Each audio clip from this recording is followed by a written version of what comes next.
வணக்கம். இப்போ பார்த்தீங்கன்னா, இப்போ கரூர் பகுதியில் வந்து இது எல்லா பகுதியில் இருக்கா என்னன்னு தெரில.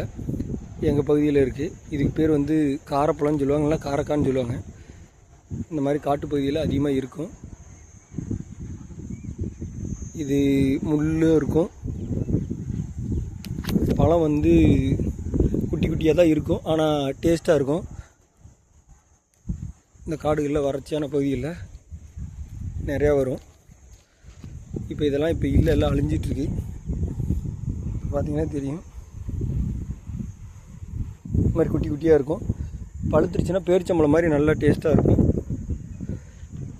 இந்த மரங்கள்லாம் இப்போல்லாம் ரொம்ப இல்லை, எல்லாம் அழிஞ்சிட்டு வந்துருச்சு. எல்லாம் உயிர் வழி இல்லாதனால இந்த மாதிரி மரங்கள்லாம் இல்லை. அதோட விதைகள்லாம் எடுத்து நம்ம போட்டு வச்சோன்னா அடுத்த தலைமுறைக்கு இந்த செடியை பற்றி ஒரு விஷயம் கிடைக்கும். உண்மையிலுமே ரொம்ப அதிகமாக இருக்கும் எங்கள் பகுதியில். இப்போ இது இல்லை, இது செல்லக்காய், சூரப்பழம், இந்த மாதிரி நிறைய விஷயங்கள் இருக்கும். கண்டிப்பாக அது எல்லாத்தையும் விதைகள்லாம் எடுத்து அதிகமான மரங்களை உருவாக்கணும். நன்றி.